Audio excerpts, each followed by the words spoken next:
মানবাধিকার কমিশন সংস্কার অধ্যাদেশের খসড়া অন্তর্ভুক্তিমূলক হয়নি। একটি গ্রুপের চাপে প্রায় 1 বছর অতিক্রম করলেও গঠন হয়নি নতুন কমিশন। সকালে নাগরিক প্ল্যাটফর্ম আয়োজিত সংলাপে এমন অভিযোগ করেন বক্তারা। তারা বলেন, সংস্কার খসড়ায় অবহেলা করা হয়েছে নারী ও শিশুদের অধিকার। এতে প্ল্যাটফর্মটির আহ্বায়ক ডক্টর দেবপ্রিয় ভট্টাচার্য জানান, আগামীর কমিশনে শক্ত মেরুদণ্ড আছে এমন লোকদেরই নিয়োগ দেওয়া উচিত। সেলিম মালিকের রিপোর্ট। মানবাধিকার কমিশনের 2009 সালের আইন বাতিল করে নতুন আইনের খসড়া তৈরি করেছে আইন মন্ত্রণালয়। এদিকে গত বছরের 7 নভেম্বর আগের কমিশনের সব সদস্যই রাষ্ট্রপতির কাছে পদত্যাগ করেছেন। প্রায় 1 বছর চলে গেলেও এখনো গঠন করা হয়নি নতুন কমিশন। কেমন হলো নতুন আইনের খসড়া? এ নিয়ে নানা খাতের অংশীজনদের মতামত জানতে নাগরিক প্ল্যাটফর্মের এই সংলাপ। এতে বক্তারা জানান, আগের কমিশনগুলো নখদন্তহীন, নতুন আইনেও সবার অধিকার নিশ্চিত হয়নি। তারা নিজেরাই শুনতে চাচ্ছেন না যে তারা কিন্তু বিভিন্ন ধরনের মানবাধিকার লঙ্ঘন তাদের সময় হচ্ছে এবং নিরাপত্তা বাহিনী পুলিশের হাতে হচ্ছে আর সাধারণ মানুষের হাতে হচ্ছে।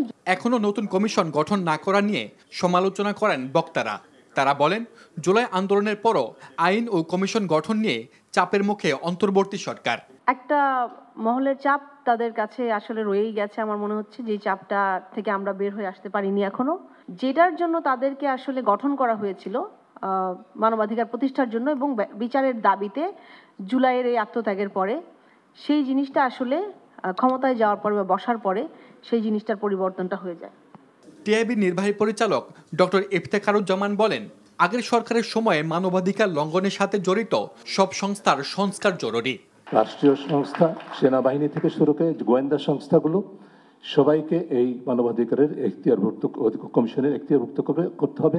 তাদের কাজে হস্তক্ষেপ করবে না। তাদেরকে যেভাবে আইন প্রক্রিয়া সংস্থাকে প্রশিক্ষণের কথা বলা হচ্ছে, যেভাবে তাদেরকে পরিদর্শনের সুযোগের কথা বলা হয়েছে, সেই সুযোগগুলো আমার মানবাধিকার কমিশনকে দিতে হবে।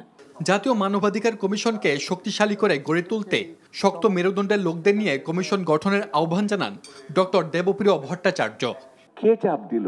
যেই চাপ সহ্য করার ক্ষমতা আমার এত বড় সরকারের নাই, যে এই সরকারের চাপ সহ্য করার ক্ষমতা নাই, এইটা কিন্তু গ্রহণ করতে অসুবিধা হচ্ছে আমার। সেলিম মালিক, এনটিভি নিউজ, ঢাকা। বান্ডেল থাকলে প্রতি সেনমানিতে টাকা বাঁচবে। বিকাশ সেনমানি বান্ডেল কিনে জিতুন প্রতি লেনদেনে।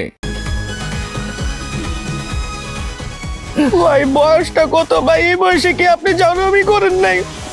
ফার্স্ট টাইম করতে গিয়ে কট খেয়ে গেলাম গা ভাই। জাউরামি করার সময় মনে থাকে না তোমার যে জাউরামি করতে যেতেছি নাকি কট খেতে যেতেছি? হাই ভাই, আপনি কি একটা কথা বলছেন ভাই? আমার জীবনের একটা বিশাল লার্নিং ভাই, এটা উপদেশ হিসেবে নিলাম ভাই। তাই চাইরা দেন আমরা জায়গা পেলে।